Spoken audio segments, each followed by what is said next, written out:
This is the government news brief for Wednesday, October 19, 2016. In the news, plans unfolding to advance nursing education in Guyana, stakeholders being trained to analyze the labor market, and national sports database to be unveiled after facing challenges. Stay tuned for the details. Thank you for staying with us. I am Renetta LaFleur, now for the details. Plans are unfolding to advance nursing education in Guyana, with Brazil offering 13 scholarships to nursing tutors. More in this Delicia Haynes report. Director of Health Sciences and Education Faculty of the Ministry of Public Health, Wilton Ben, says 13 nursing tutors are to continue their education in neighboring Brazil. This follows a visit to Brazil where areas for possible collaboration were discussed. Ben says the neighboring country offered 8 scholarships for tutors to pursue a master's degree program and 5 for doctoral degrees. Ben says selection of candidates will be done in collaboration with the host country. Currently, we are in the preparatory phase as far as it relates to making sure that we advertise for a large pool of nurse educators. And out of that, the final selection will be made through Ministry of Public Health and the faculty of the University of Sao Paulo. Meanwhile, 26 nursing tutors are expected to graduate with certificates in nursing education from the University of Miami, USA in November. These are through initiatives with our partner, the Pan American Health Organization. And the Pan American Health Organization provided the support in relation to some of the technical and financial aspects of this program. The Miami University is a collaborating center of the World Health Organization.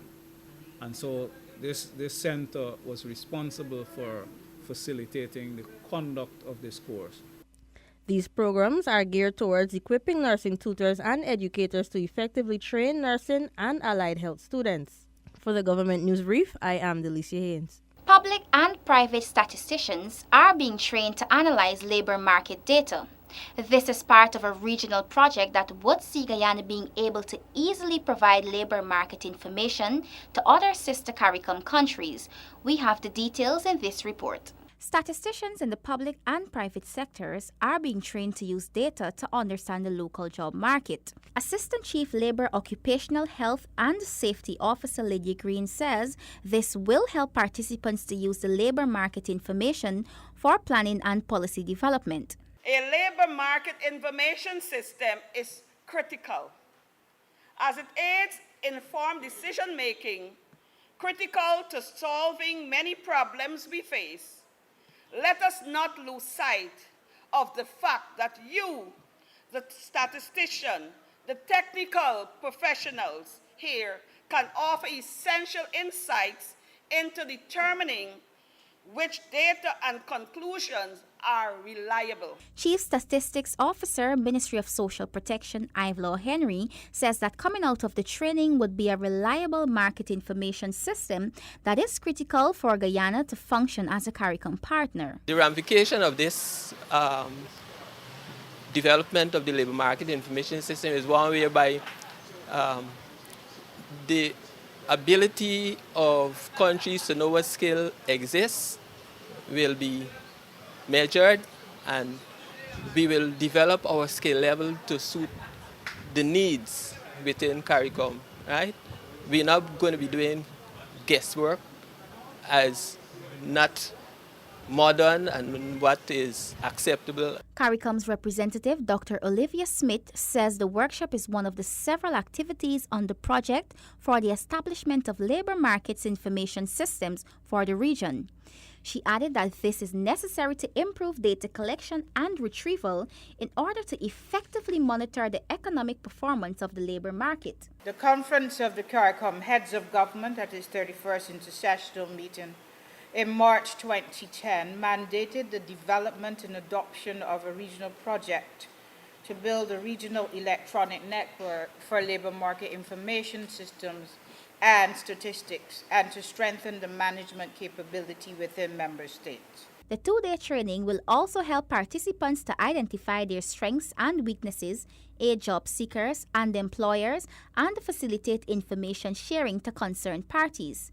The training workshop is a collaboration between the government of Guyana and CARICOM, and is funded under the 10th European Development Fund. Renetta Lafleur for the Government News Brief. Despite some challenges, the National Sports Database is set to be unveiled next Wednesday. Details from Gabriela Patram. The National Sports Database will be launched next week.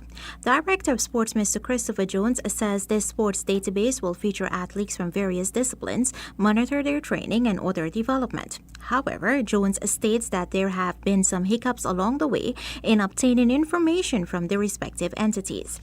What is somewhat lagging the process is that it is now observed that apparently the associations don't have such a database with all of that information.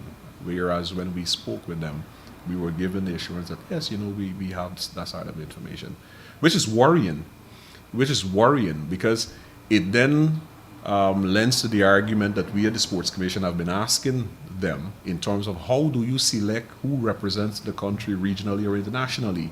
Jones adds that with the establishment of this database, it will help improve Guyana's chance of winning medals at future Olympics. However, he also notes that the coaching will have to meet international standards. While bringing in persons to aid our athletes is strategic and important, it is most important that we send our coaches abroad to be trained and to be certified. Jones further explained that the sports database will also feature information on coaches as well. The database was compiled at a cost of around 2.8 million Guyana dollars. For the Government News Brief, I am Gabriela Patram. The chairman of the National Tushaus Council is urging all Tushaus to put political differences aside for the development of their communities. Isaiah Braffett reports. Chairman of the NTC, Joe Frederick, says that in every community there are different levels of cohesion. Frederick is calling on Tushaus to put aside their differences for the development of their community. People are still, locked in. They don't want to be open-minded. And as a leader who is elected to serve your people, you must be open-minded to work with people, work with the government, work with different stakeholders for the development of your community. Tushaus serve a 3-year term. Frederick says they need to recognize the importance of the 3 years they spend as leader of their community. Every leader they have a time of 3 years to serve. And if you would only fight and find fault in the 3 years, at the end you will not accomplish nothing for your people. So see partnership as important for the development of your community. Minister of Indigenous Peoples Affairs Sidney Alicott, since taking up office in May 2016, has also been urging residents of indigenous communities to work together. Isaiah Braffett for the Government News Brief.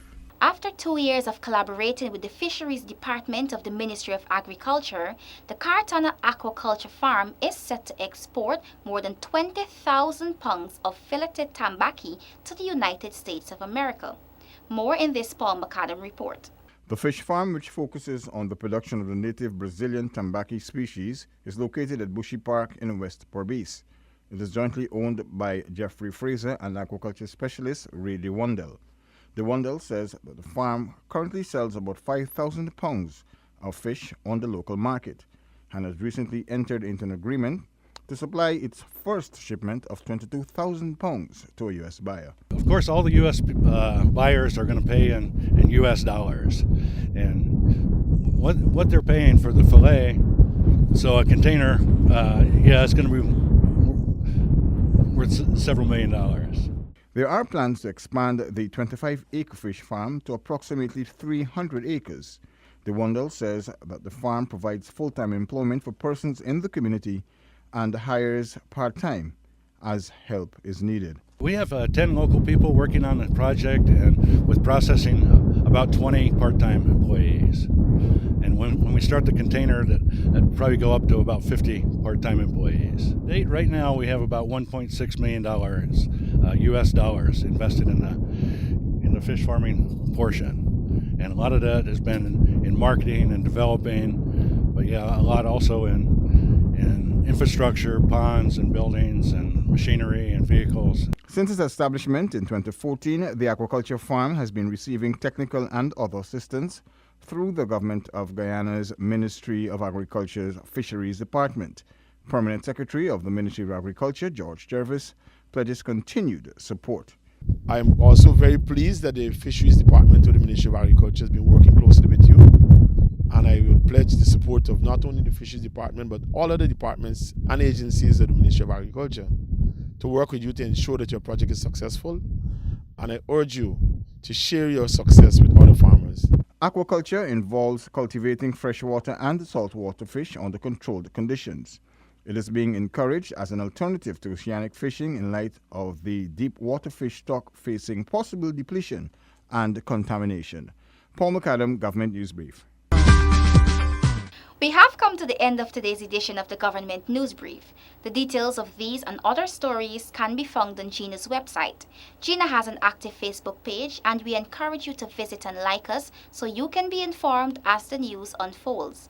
Do join us again tomorrow for another edition of the Government News Brief. I am Renetta LaFleur. Thank you for watching.